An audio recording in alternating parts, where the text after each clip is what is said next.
It's safe to say that not many racing game franchises have had quite the run that the Test Drive series has had, with the first title releasing back in 1987 and the latest release mere months away as I write this dialogue.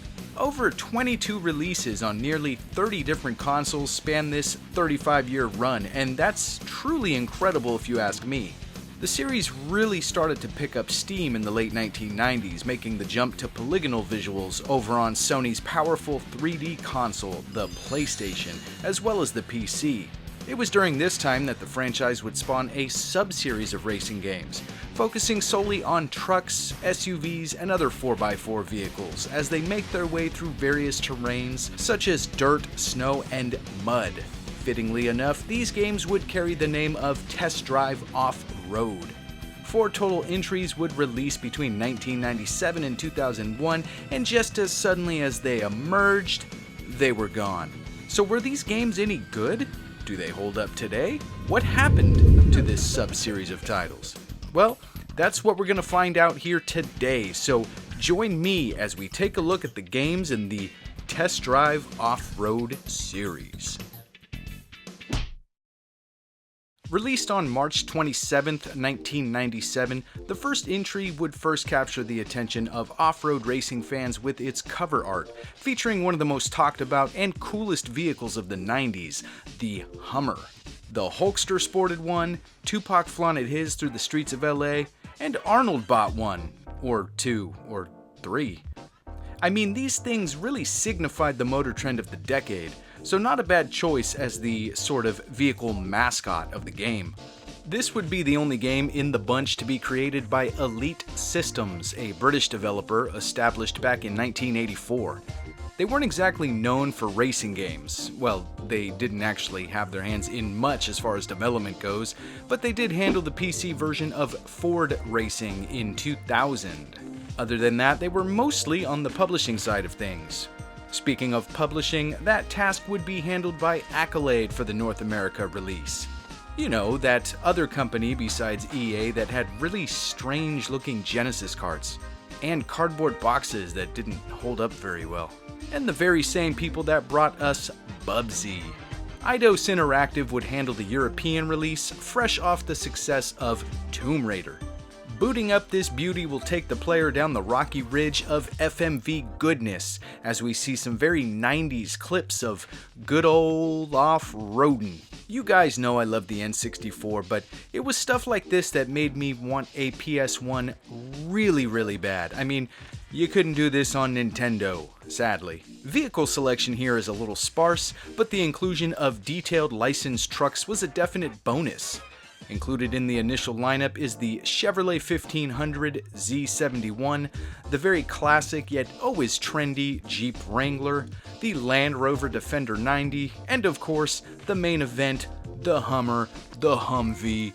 And thankfully this was before the creation of the H2, so we don't have to look at that abomination. There are 4 more vehicles that are hidden and unfortunately not as detailed and not as, well, licensed, consisting of the exciting 4x4 buggy, hot rod, monster truck, and stock car. All very generic, yes, but it's 1997, I'll take what I can get. An added bonus is different vehicle color options, because how can I drive a Humvee without camo? Along with vehicle color, you might see additional changes such as different side mirrors or bed covers being added or roll cages. Though each vehicle features unique attributes for categories like speed and handling, they all seem to feel quite similar once you get them into a race. As you may expect from the genre, this one contains tracks with varying terrain, from snow to grass to dirt, etc. Though the diverse selection doesn't offer much, if any at all, in terms of different handling based on the ground conditions. Meaning concrete and snow, well, they both just sort of feel the same.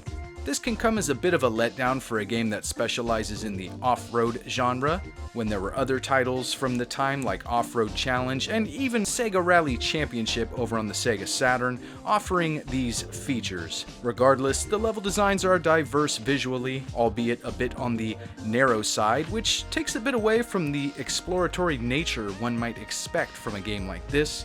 But there still are the occasional shortcuts here and there to help with the rather linear layouts.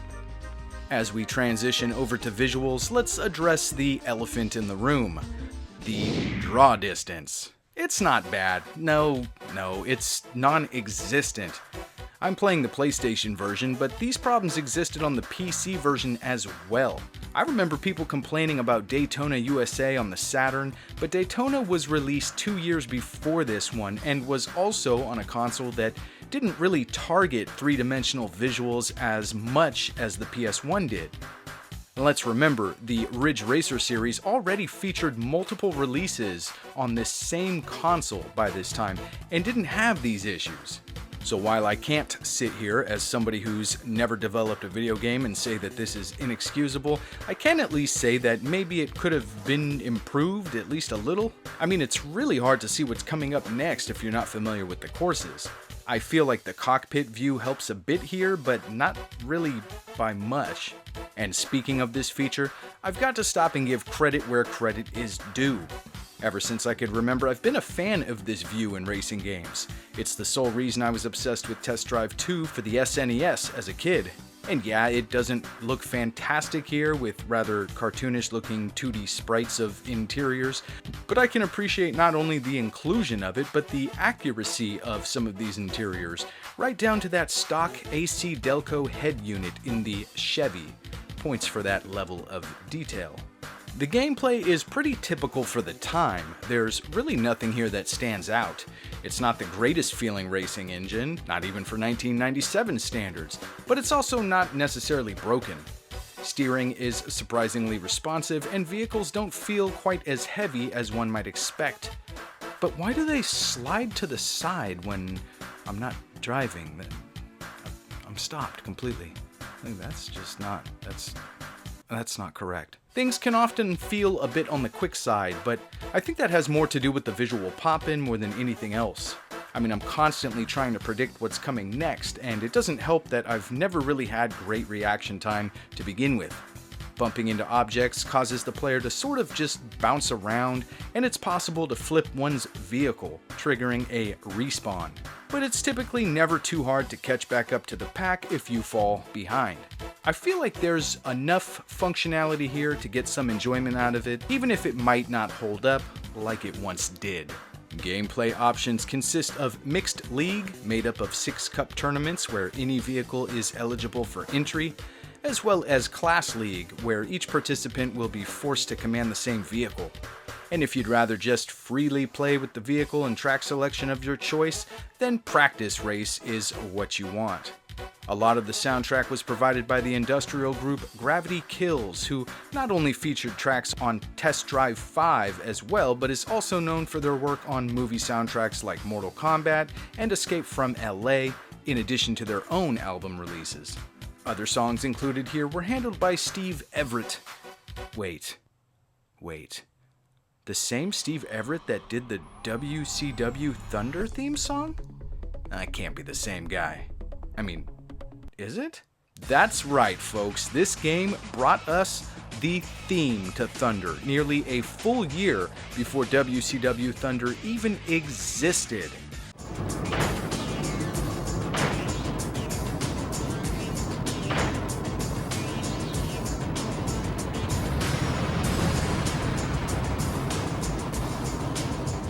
In-game commentary was handled by sports broadcaster Bob Fitzgerald, and I have to say this is an aspect of older arcade-style racers that I truly miss. Watch out! Thank you, Bob. Many found it irritating, but games like ESPN Extreme Games, Cruisin' USA, and San Francisco Rush, just to name a few, featured commentators that would provide sometimes nonsensical and often repetitive dialogue, and I love it. While it didn't generally fare well with critics, citing the issues with draw distance and not so refined gameplay, it was recognized for its diverse track selection and licensed vehicles. And regardless of what people were saying, the game was selling, and selling well enough to become a greatest hits title. And before too long, it was time to start work on a sequel, because the 90s. This time to be developed by the team that was also working on the main series of Test Drive games, Pit Bull Syndicate. What a cool name. Releasing in late 1998 for both the PC and PlayStation, Test Drive Off-Road 2 would once again feature the behemoth Hummer as its cover star. Okay, spoiler alert, they all feature the Hummer. For some reason, Accolade would decide to change the name for the European release, where it would appear as Test Drive 4x4. If you thought the intro for the first game was cool, well, hold on to your seats because this one has more hard-hitting guitars, sudden camera cuts, and visual effects than a late 90s commercial for Surge. This entry would feature more vehicles, and not just a few more, but a lot more in comparison to the first. We now see multiple models per vehicle make, with Hummer, Jeep, and Land Rover returning. So for example, if you're a Jeep junkie, you won't be limited to just the Wrangler, with Cherokee, Grand Cherokee, and Wrangler Sport as additional options here. There are no GM trucks present here, but we do see the inclusion of Dodge and Ford. And this is one that I didn't remember from playing this game as a kid, but they included a Saleen Explorer, which I had to Google because I'd never heard of such a thing. A high-performance version of the Ford Explorer? Well, there's good reason why these are so obscure, as production numbers are reported to be in the low hundreds depending on the source. Either way, a really cool inclusion here. They even threw in not one, but two vehicles that each have a machine gun mounted on top of it. A machine gun. We also see the return of the not so creatively named unlicensed hidden vehicles, such as Ice Cream Truck, School Bus, and Black Widow Truck. Okay, that last one isn't bad, they actually put some effort into that one. And I have to say, these vehicles really look good, they're quite the improvement over the game's predecessor. Though I miss seeing the interior shots, as that camera angle didn't return here, which just pisses me off. That's it, cut it, I'm done, review's over. There are 6 total courses here, spanning across the globe from Santa Cruz to Morocco, the Mojave, Wales, Switzerland, and Hawaii. Each course features a reversed version that needs to be unlocked, so I guess technically there are 12 total tracks. Courses here are A to B layouts opposed to the circuit races seen in the first title, and feature unique settings and weather, helping to differentiate them from one another. And they appear much more organic than the rather strict and linear appearances of those in the first game. Speaking of, these tracks are far more wide open. See what I did there? We'll get to that one. Than those seen in the previous titles. You'll now have the freedom to spread out a bit, which can make turning quite a bit easier. You know what else makes turning easier?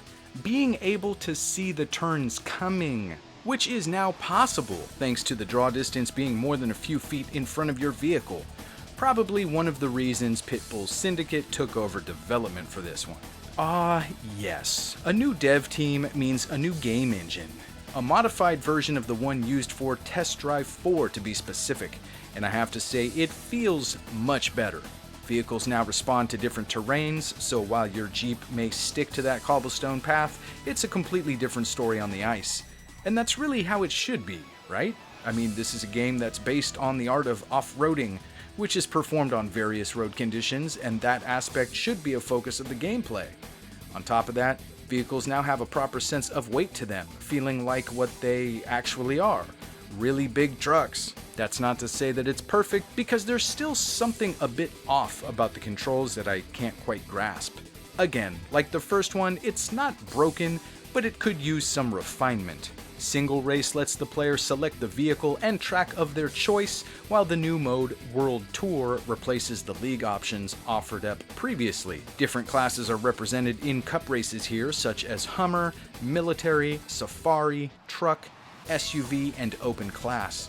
Winning races earns money, which in turn can be spent on new vehicles. In addition, vehicles can be sold as well, so if that Ford Explorer you've been longing for is just out of reach, just sell that Hummer you've got. It's worth it. It's a good trade-off. Gravity Kills would return to do the soundtrack with the addition of Fear Factory and Seven Dust, making for an incredible late 90s industrial and nu metal mashup experience. And yes, commentary still exists, but it has been dumbed down quite a bit. You'll still hear the occasional "Awesome!" Other than that, you'll hear plenty of engines roaring, suspensions creaking, and metal clanking. It all sounds pretty good for the time.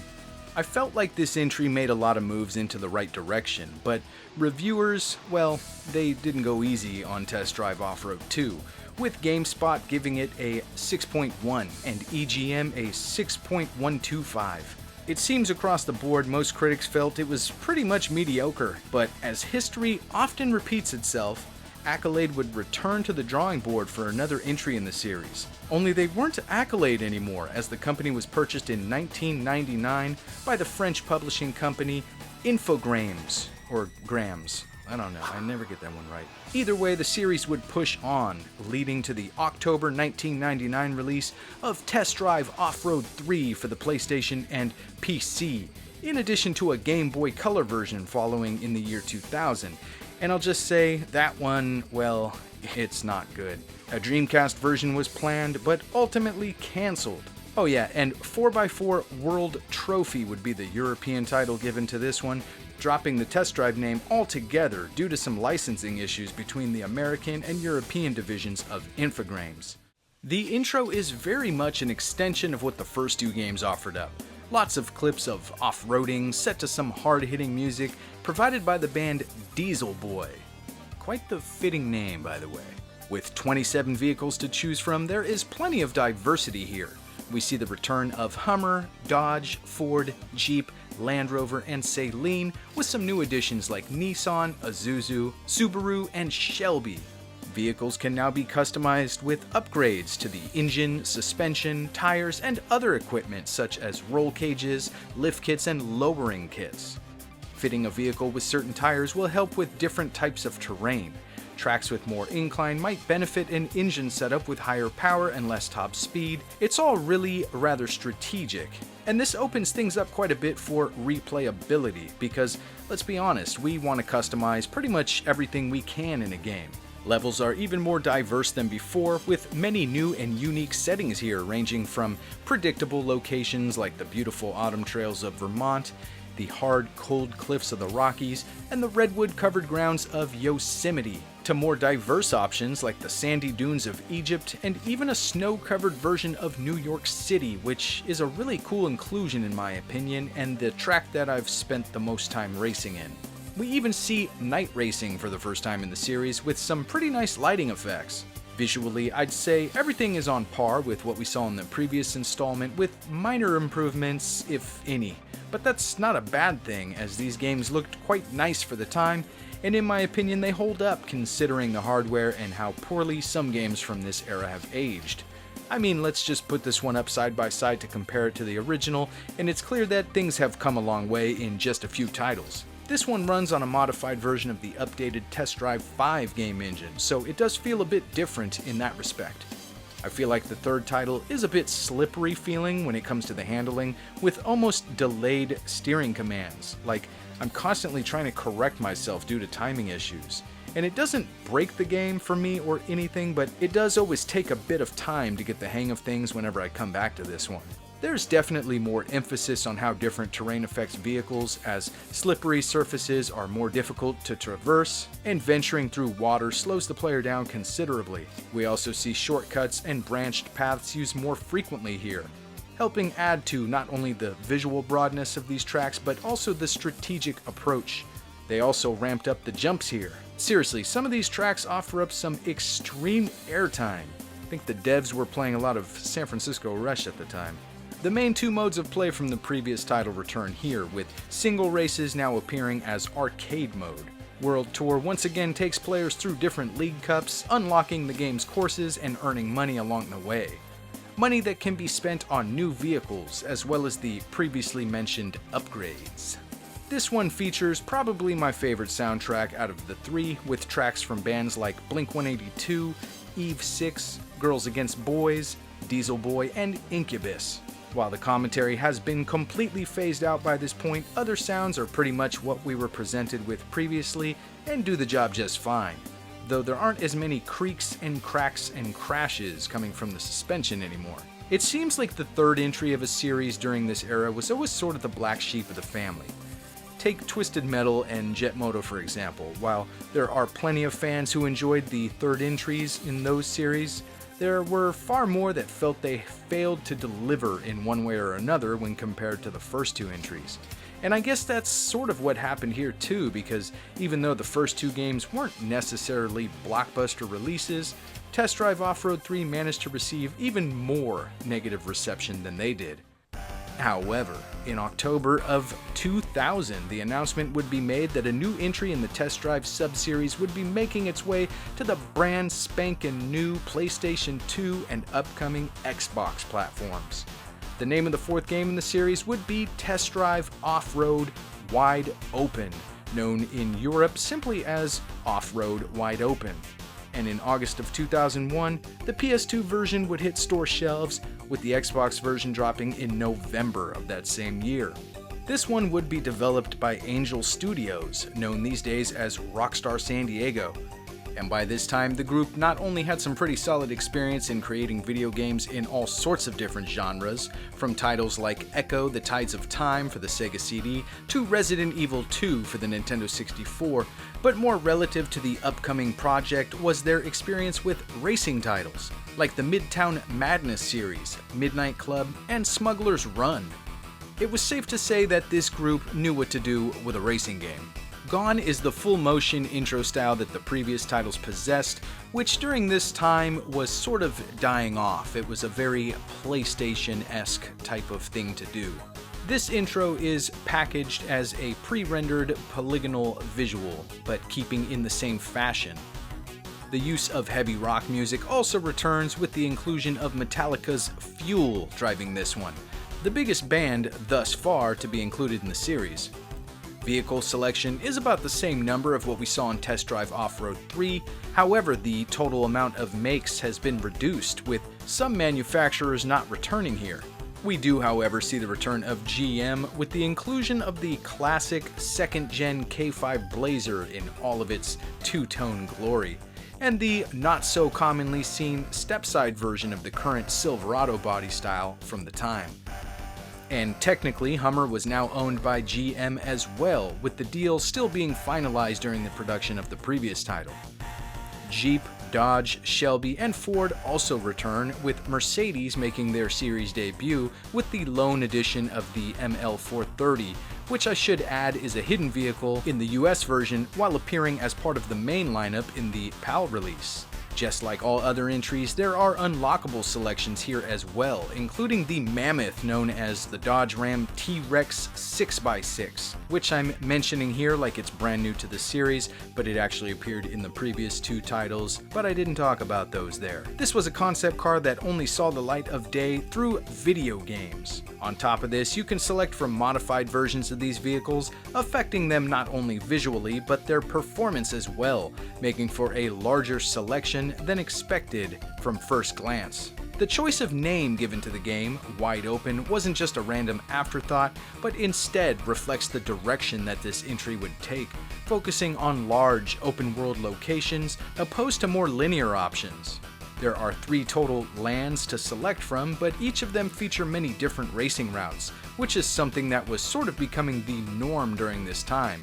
Games like Need for Speed and Midnight Club would take a larger world and place many races around that area for players to compete in, and that works well here, especially given the off-road nature of the game. Don't feel like following the pack in a straight line to the next checkpoint? Feel you can get to it quicker by taking an alternate path? Well, give it a go. There's also a stadium race, but that one is exclusive to the Xbox version of the game. Game mode options consist of single race, which allows the selection of any track and vehicle combination, free roam, where the player can freely explore the map of their choice, and let's be honest here, if you played this one upon release, you probably wasted hours driving around and exploring in this mode. It was just fun. And then there's the career mode, where 12 different divisions need to be completed, allowing for vehicle purchases and upgrades along the way. Races are represented with 3 different options to choose from, such as Circuit Race, where the player makes his or her way through checkpoints, completing multiple laps. Blitz Races, which still requires the player to pass through checkpoints, but instead of laps, these are more linear, going from point A to point B. While Scramble Races see the player collecting checkpoints in the order they feel to be quickest. And just as I mentioned before, this now open world concept introduced here helps to add some variety to these different modes and races. For my money, this is the pinnacle of gameplay in terms of quality for the series. With Angel Studios coming on board for the release, we see the use of the game engine used for Midnight Club and Smuggler's Run, and it feels really solid here. It still retains a very arcade feel with quick steering response and never really that "oh crap, I'm losing control of my truck" feeling, while giving players just enough of the elements needed to feel like one is taking to these different terrains in big 4x4 vehicles. It all feels much more refined than previous titles. While visually we would obviously expect a big upgrade with a new entry appearing on next-gen hardware, there were unfortunately still a few shortcomings in the graphics department. Frame rate drops and muddy landscapes popping in and out of nowhere were some of the issues that plagued the PS2 version, while the later release on the Xbox seemed to address a lot of these problems. Regardless, the details in the vehicles are pretty spot on and the environments look good, all things considered. We get commentary once again, though it's sadly not provided by any famous sports broadcasters and mostly limited to the word checkpoint, which you'll hear way more than you'd like to. The engine, suspension, and road noises all sound good here, and the soundtrack features even more bands than before, with the likes of 8 Degrees, Digital Assassins, Phantom Black, Fear Factory, and the previously mentioned Metallica track. And I'm guessing most of the musical budget was spent on that one. Overall, it felt like a great addition to the series. I mean, finally, a true evolutionary title adding something new and unique to the formula. And the reception reflected this, with most critics rating it higher than any other game in the series. Yet, this is where it would end. Now, the test drive series as a whole would slow down during this portion, so it's not really a surprise to see them not continue with Off-Road, but with the successful release of Test Drive Unlimited, it would have been nice to see something similar done with this sub-series, utilizing that same game engine with off-road vehicles and environments. The Test Drive series is set to make a return to the gaming world this year, and while I doubt they'll ever venture into the off-road genre again, it would be something I'd be interested in. There's just something about these games. They're very nostalgic for me, especially the first few. I was very new to 3D gaming at the time, I was in my early teens, and very much a gearhead, and these racing games were just flat out fun for me. I didn't even realize, or maybe I just didn't care, about how mediocre the gameplay was. I was just excited to be playing a 3D off-road game in my very own bedroom on my very own TV. It was just kind of a special time. How did you guys feel about this series? I feel like it doesn't really get any love, but I know there's got to be at least a few of you out there that really enjoyed these titles as much as I did. Let me know in the comments. As always, I'd like to thank you guys for watching, and I hope that you can all please subscribe and like and, all that positive stuff. We need some positivity in this world right now. Anyway, until next time, take care.